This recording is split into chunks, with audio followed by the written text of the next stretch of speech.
Hi guys, welcome to the channel. Thank you for joining me and thank you for your continued support. Right, well, Labour have attacked the elderly, of course, with the fuel payment. They've gone after people with disabilities, of course, in the Green Paper, and now there's an ongoing battle with special educational needs children.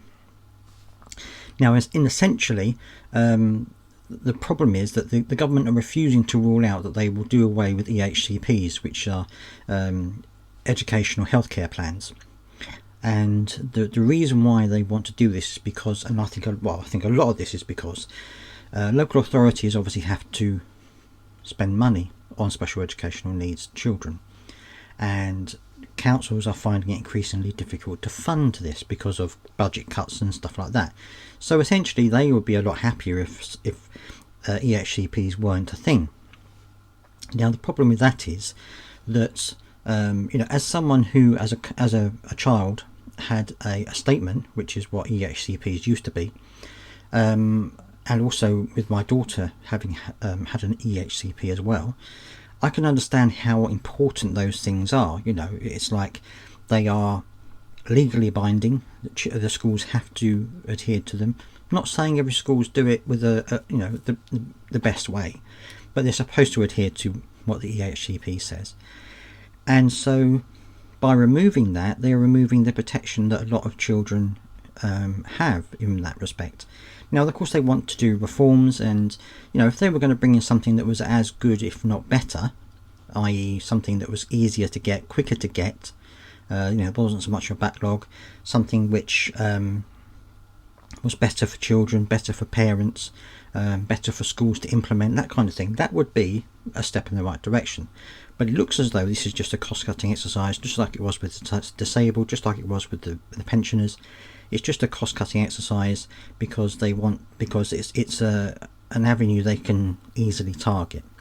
And so this is why a lot of MPs are now starting to rebel against this as well, because they are obviously unhappy with the fact that, just like disabled people in their constituencies, a lot of people in these constituencies these MPs have are parents with children, and there are of course children in those constituencies who have special educational needs, and those parents are not happy that this could be done, and of course that is now affecting the MPs themselves. So this is another battle that the Labour Party are now having, and I think it's a good thing that they're having this battle. I think it's good that there's pushback on this, because if they were going to try and make the system better, trying to improve the SEN situation, then that would be a good thing.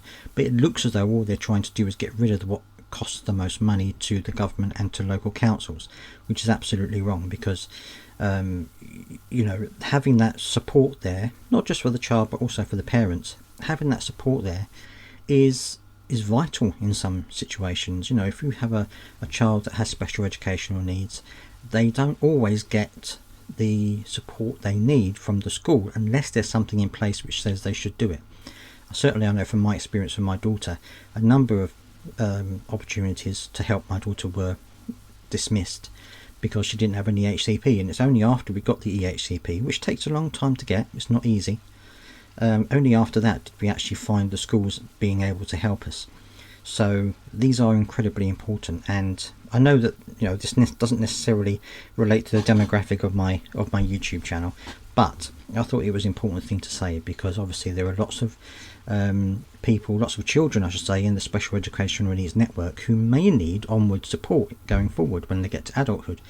They may need help with certain conditions. They may need to go on to certain types of benefits later on in life. Not to say that they want to, but they may have to in certain situations. And so I think what the government's trying to do is trying to take out the next generation of potential benefit claimants. Now obviously a lot of these children, if they have severe needs, are going to need benefits to help them. Even if they want to work, even if they're going to work, they may still need things like PIP to help them do that. So I think this is a very dangerous thing the government are doing, and I hope that the pressure on them will make them see the sense in their issues. But let me know down in the comment section if you as a child, just like I was and my daughter, if you were subject of a statement or an EHCP, let me know how much it helped you. Did it help you? If you're a parent of a child with an EHCP or a statement in the past, did it help? Did it actually make things better for you? What would happen if that was no longer there? Would that actually make things a lot worse for you? I'd love to hear your thoughts down in the comment section, of course. Please do subscribe if you've got this far to help me push this channel forward. Until next time, I'll see you then.